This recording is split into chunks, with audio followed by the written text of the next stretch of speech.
Hello everyone, কেমন আছেন সবাই? আশা করি সবাই ভালো আছেন। সেই সাথে আমিও ভালো আছি। আজকে আমি আপনাদেরকে দেখাবো আমি কিভাবে এই সুন্দর কেকটা করেছি। আর এই কেকের ডিজাইনটা আসলে অনেক বেশি ইজি ছিল। এটাতে আপনার তেমন একটা ভালো কোনো ফিনিশিংয়ের দরকার নাই।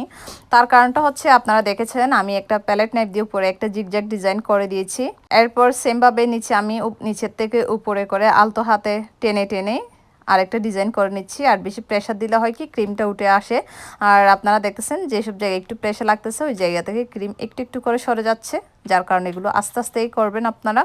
এরপর যখন ডিজাইনটা করা হয়ে যাবে তখন আমি কেকের মাঝখানে একটা ক্যান্ডেল বসিয়ে দিব। ক্যান্ডেলটা যখন বসানো হয়ে যাবে তখন কেকের মধ্যে আমি কিছু লাভ টপার বসিয়ে দিব। আর এইখানে যে ল্যাপটপারগুলো দেখতেছেন এগুলো হচ্ছে ফন্ডেন্টের তৈরি। আর ল্যাপটপারগুলো আমি আগে থেকে বানিয়ে রেখেছিলাম। আর এগুলো যদি আগে থেকে বানিয়ে না রাখেন তবে হবে কি এগুলো সফট থাকবে একদম, আর কিছুক্ষণ পরেই গলে যাওয়ার একটা সম্ভাবনা থাকে।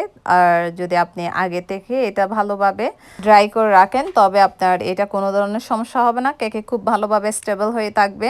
তো আমি এগুলো আগে থেকে বানিয়ে ভালোভাবে সেট করে রেখেছিলাম। আর যেগুলো সোজা করে বসানো হবে এগুলোতে একটা একটা করে স্টিক দিয়েছি।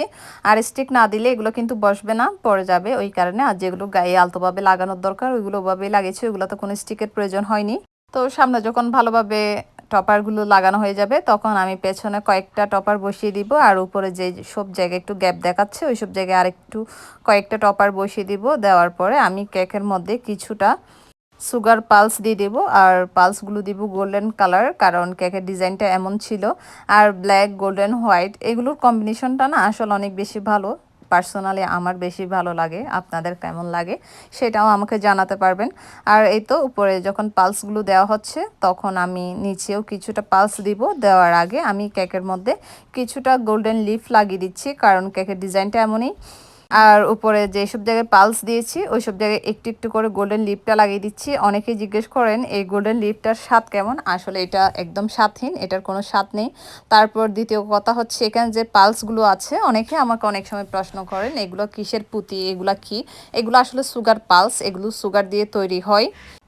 এগুলো হচ্ছে খেতে মিষ্টি, যেগুলো সুগার পালস সেগুলো খেতে ভালো লাগে। আবার কেকের মধ্যে যদি অতিরিক্ত দেওয়া হয় তখন কচকচ একটা শব্দ করে, আমার ভালো লাগে না আর কি। আবার অনেকে এটা অনেক বেশি পছন্দও করে, আমার কিছু কিছু ক্লায়েন্ট বলে দেয় আমাকে অনেক বেশি সুগার পালস দিবেন কেকের মধ্যে, এটাই আর কি। তো এই তো আমার কেকটা রেডি। কেকটা যখন রেডি হয়ে যাবে তখন আমি কেকের মধ্যে নামটা লিখে দিব। আর আমি সব সময় নামগুলো চকলেট গানাশ দিয়ে লিখি। আমার মনে হয় চকলেট গানাশ দিয়ে লেখাটা একটু ইজি, চিকন চিকন হয়ে লেখাটা পড়ে। আর ক্রিম দিয়ে লিখলে কেন জানি আমার ক্রিমের লিকাটা মোটা হয়ে যায়, ওই জন্যই। আর চকলেট গানাশ দিয়ে লিকার আরেকটা সুবিধা আছে, এটা হচ্ছে আপনার লিকাটা যদি কোনোভাবে খারাপ হয় কেকের উপরে